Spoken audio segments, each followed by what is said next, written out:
Hello welcome नमस्कार दोस्तों, आप सभी का स्वागत है आपके अपने यूट्यूब चैनल अमेरिटिश इंग्लिश इंस्टीट्यूट में। दोस्तों पढ़ने वाले हैं हम 10 सीरीज का नेक्स्ट चैप्टर जो कि है future continuous. With in few minutes हम इस चैप्टर को पूरा कवर कर लेंगे, बहुत अच्छे अच्छे सेंटेंसेस बनाएंगे। स्पेशली ये वीडियो होने वाला है बिगनर्स और स्टूडेंट्स के लिए, तो वीडियो में यार अंत तक बने रहना। वीडियो अच्छा लगे तो लाइक शेयर जरूर कर देना। सारी नोटिफिकेशंस पाने के लिए चैनल को अभी सब्सक्राइब कर लीजिए, जिससे आपको सारी वीडियोज मिलती रहे। तो चलिए शुरू करते हैं। तो चलिए दोस्तों बात करते हैं सबसे पहले हम इसमें किस तरह के सेंटेंसेस बनाते हैं या बोलते हैं। जब हम बात कर रहे होते हैं रहा होगा, रही होगी, रहे होंगे, या ता रहेगा, ती रहेगी, ते रहेंगे की, यानी कि भविष्य में किसी काम का जारी रहना। ठीक है, कुछ एग्जाम्पल समझते हैं। जैसे वो आ रहा होगा, महेश पढ़ रहा होगा, हम खेल रहे होंगे, सोहन घूम रहा होगा। यानी कि हम जब बात कर रहे हैं फ्यूचर में ये काम कंटिन्यूसली चल रहे होंगे, तब हम जाकर फ्यूचर कॉन्टिन्यूस सेंटेंस बनाते हैं। इसमें हम विल बी या shall be as helping verb use करते हैं और मेन वर्ब जो होती है हमारी होती है वर्ब की फोर्थ फॉर्म। तो पहला सेंटेंस होगा एफर्मेटिव। इसका स्ट्रक्चर देख लेते हैं। सब्जेक्ट प्लस शैल बी या विल बी प्लस वर्ब की फोर्थ फॉर्म आईएनजी वाली फॉर्म प्लस ऑब्जेक्ट। दोस्तों आपको मैं पहले बता चुका हूँ, शैल बी का प्रयोग अगर आप करना चाहते हैं तो आई और वी के साथ करते हैं, बट मॉडर्न इंग्लिश में आम बोलचाल में इंग्लिश बोलते समय हम शैल का यूज इतना नहीं करते हैं। तो देख लेते हैं इसका पहला एग्जाम्पल। वह तुम्हें काम देता रहेगा, यानी कि काम जो है वो कंटिन्यूसली आपको फ्यूचर में मिलता रहेगा। He will be providing you work, he हमारा सब्जेक्ट हो गया, उसके बाद विल बी हमारी हेल्पिंग वर्ब, प्रोवाइड का प्रोवाइडिंग हो गया क्योंकि हम वर्ब की फोर्थ फॉर्म की बात कर रहे हैं। यू तुम्हें और वर्क हमारा ऑब्जेक्ट, यू और वर्क दोनों हमारा ऑब्जेक्ट हो गए। बहुत इजीली बना रहे हैं। नेक्स्ट सेंटेंस देखते हैं। मैं आपको इंग्लिश पढ़ाता रहूंगा, यानी कि फ्यूचर में भी मैं आपको कंटिन्यूसली पढ़ाता रहूंगा।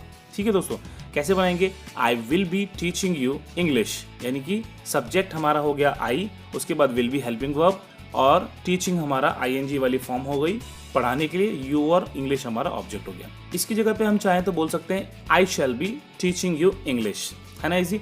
अब बनाते हैं अगला सेंटेंस। वो सो रहा होगा। ठीक है दोस्तों, ही will B sleeping, he subject हो गया, विल बी हेल्पिंग और उसके बाद हमारा आईएनजी फॉर्म हो गई स्लीप, सोने के लिए स्लीपिंग। इसमें कोई ऑब्जेक्ट नहीं है। नेक्स्ट सेंटेंस है वो चाय बना रही होगी। कैसे बनेगा? She will be making tea, she हमारा सब्जेक्ट हो गया, will be helping verb, making बनाने के लिए और टी ऑब्जेक्ट। तो चलिए अब हम बात करते हैं हमारे नेक्स्ट सेंटेंस की, जो कि है नेगेटिव। नेगेटिव का स्ट्रक्चर होगा दोस्तों subject plus will plus not plus be, verb की फोर्थ फॉर्म और ऑब्जेक्ट, यानी कि हमने विल और बी के बीच में नॉट को जोड़ दिया। आप चाहो तो आप बोल सकते हो subject plus won't plus be plus verb की फोर्थ फॉर्म और ऑब्जेक्ट, यानी कि विल नॉट की शॉर्ट फॉर्म हो गई वांट। ओके, ये बहुत ज़्यादा हम बोलते हैं आज, तो आप भी इसको बोलिएगा। वो आपस में नहीं लड़ रहे होंगे। They will not B fighting each other. ठीक है दोस्तों, दे जो हो गया हमारा वे के लिए सब्जेक्ट, विल के बाद नॉट और उसके बाद हमारा बी और वर्ब की फोर्थ फॉर्म लड़ने के लिए फाइटिंग, ईच अदर यानी कि आपस में हमारा ऑब्जेक्ट हो गया। है ना दोस्तों, बहुत इजी। मेरा प्रयास बस आपको बहुत आसानी से सिखाना है। आप ध्यान से देखते रहिए, वीडियो को पूरा देखिए, आप डेफिनेटली इंग्लिश लिख और बोल पाएंगे। चलिए बनाते हैं हमारा नेक्स्ट सेंटेंस। महिमा पढ़ाने के लिए नहीं जा रही होगी। महिमा will not be going for teaching. महिमा सब्जेक्ट हो गया, विल उसके बाद नॉट और बी और जाने के लिए वर्ब की फोर्थ फॉर्म। ठीक है, फॉर टीचिंग यानी कि पढ़ाने के लिए।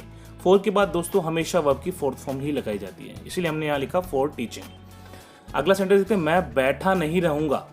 ठीक है, I will not be sitting. I shall not be sitting भी आप बोल सकते हैं, बट स्ट्रॉन्ग फीलिंग देने के लिए आप बोलेंगे I will not be sitting.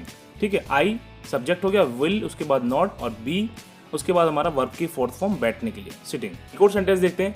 Mohan अपनी कार नहीं धो रहा होगा। Mohan will not be washing his car. Next बनाते हैं सेंटेंस हमारा इंटेरोगेटिव। स्ट्रक्चर होगा will plus subject plus be, verb की फोर्थ फॉर्म और ऑब्जेक्ट। एग्जाम्पल से समझते हैं। क्या मनोज पंखा ठीक कर रहा होगा? ठीक है, will Manoj be repairing the fan. Will हमारी हेल्पिंग वर्ब हो गई, मनोज सब्जेक्ट, बी उसके बाद रिपेयरिंग यानी कि ठीक करने के लिए वर्ब की फोर्थ फॉर्म और fan.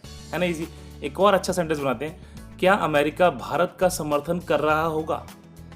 Will America be supporting India. बहुत इजी सेंटेंस है, तो बहुत ज़्यादा यूज होते हैं ये। ठीक है, इसको बहुत ध्यान से देखना और बोलते रहना और लिखते रहना। Will America be supporting India. Will हमारा helping verb, America subject, be उसके बाद सपोर्टिंग यानी कि समर्थन देने के लिए और इंडिया हमारा ऑब्जेक्ट हो गया। अब बनाते एक और अच्छा सेंटेंस। क्या किसान खेत में बीज बो रहे होंगे? Will the farmers be sowing seeds in the field. ठीक है दोस्तों, कैसे बनाया? विल हमारा हेल्पिंग वर्ब पहले, उसके बाद द फार्मर्स हमारा सब्जेक्ट, बी आ गया, सोइंग मतलब कि बोने के लिए, यानी कि ये हो गया हमारी वर्ब की फोर्थ फॉर्म, सो की सोइंग हो गई। उसके बाद हमारा सीड्स हमारा बीज, ऑब्जेक्ट, इन द फील्ड भी हमारा ऑब्जेक्ट, है ना इजी। बहुत सारे अच्छे अच्छे सेंटेंस बनाने हैं आपको, तो चलिए बनाते हैं हमारा इंटरोगेटिव प्लस नेगेटिव। स्ट्रक्चर होगा will subject not plus be plus verb की फोर्थ फॉर्म और ऑब्जेक्ट। एग्जाम्पल देखते हैं, क्या आप उसे पत्र नहीं लिख रहे होंगे? Will you not be writing letter to him? पहले विल आ जाएगा, उसके बाद सब्जेक्ट नॉट और बी, फिर वर्ब की फोर्थ फॉर्म राइटिंग लिखने के लिए, लेटर टू हिम हमारा ऑब्जेक्ट हो गया, है ना दोस्तों इजी। नेक्स्ट एग्जांपल देखते हैं, क्या वहां बारिश नहीं हो रही होगी? Will it not be raining there? Will हमारा पहले आ जाएगा हेल्पिंग वर्ब, उसके बाद इट, नॉट, उसके बाद बी वर्ब की फोर्थ फॉर्म रेनिंग बारिश होने के लिए, और उसके बाद देयर हमारा ऑब्जेक्ट जहां की हम बात कर रहे हैं। Will it not be raining there? एक और एग्जाम्पल देखते हैं, क्या आपकी संस्था गरीब लोगों के लिए काम नहीं कर रही होगी? Will your organisation not be working for poor people? पहले विल आ जाएगा, उसके बाद योर ऑर्गेनाइजेशन यानी कि हमारा सब्जेक्ट, ठीक है, आपकी संस्था, नॉट आएगा, उसके बाद बी वर्किंग मतलब काम करने के लिए, फॉर पुअर पीपल गरीब लोगों के लिए, ये हमारा ऑब्जेक्ट हो गया, है ना दोस्तों इजी। बहुत अच्छे अच्छे एग्जाम्पल्स बना सकते हैं आप। चलिए चलते हैं WH की तरफ। WH का स्ट्रक्चर होगा WH plus will plus subject, be verb की फोर्थ फॉर्म और ऑब्जेक्ट। इसके भी बड़ी बेहतरीन एग्जाम्पल देखेंगे, ध्यान से देखिएगा। पहला एग्जाम्पल है, आप हमें कितने पैसे दे रहे होंगे? How much money will you be giving us? ठीक है, हाउ मच मनी मतलब हमारे कितने पैसे, WH फैमिली का है तो पहले आ जाएगा, उसके बाद विल, यू मतलब सब्जेक्ट देने वाला, बी गिविंग मतलब देने के लिए, ING वाली फॉर्म, वी वर्ब की फोर्थ फॉर्म, और अस मतलब हमें। ठीक है दोस्तों, है ना इजी। एक और बनाते हैं, आप कब तक वीडियो बनाते रहोगे? Till when will you be making video? ये हमारा WH का हो गया, उसके बाद विल, उसके बाद यू हमारा सब्जेक्ट, बी मेकिंग मतलब बनाने के लिए, और वीडियो हमारा ऑब्जेक्ट। ओके, आप बोल सकते हो शूटिंग भी बोल सकते हो आप, जो यानी शूट, वीडियो शूट करना। ओके, एक और एग्जांपल देखते हैं, अगले साल आप क्या पढ़ रहे होंगे? What will you be studying next year? What हमारा क्या के लिए, ठीक है, यानी कि WH, उसके बाद विल, यू, बी, ठीक है, उसके बाद स्टडिंग यानी कि फोर्थ फॉर्म पढ़ने की, उसके बाद नेक्स्ट ईयर हमारा ऑब्जेक्ट हो गया। What will you be studying next year, है ना इजी। दोस्तों बहुत इजीली मैंने आपको पढ़ाने की कोशिश की और बहुत मजा आया होगा। आई होप बहुत सारे अच्छे अच्छे एग्जाम्पल्स आपके सामने आने वाले हैं, उसको अच्छे से नोट कीजिए, उसको प्रैक्टिस कीजिए और इंग्लिश बोलते रहिए। आने वाले समय में आपके लिए बहुत ही बेहतरीन वीडियोस आती रहेंगी। जैसे ये टेंस की सीरीज खत्म होगी, बहुत ही अमेजिंग वीडियोस मैं आपके लिए लाने वाला हूँ। और दोस्तों जल्दी ही 9th, 10th, 11th और 12th क्लास की लिटरेचर से रिलेटेड सारी बुक्स की इन्फॉर्मेशन और अमेजिंग वीडियोस आपको जल्दी मिल जाएंगी। तो चैनल को अभी सब्सक्राइब कर लीजिए और बेल आइकन को प्रेस कर लीजिए, जिससे आपको सारी इन्फॉर्मेशन मिलती रहे। Keep learning English, bye bye.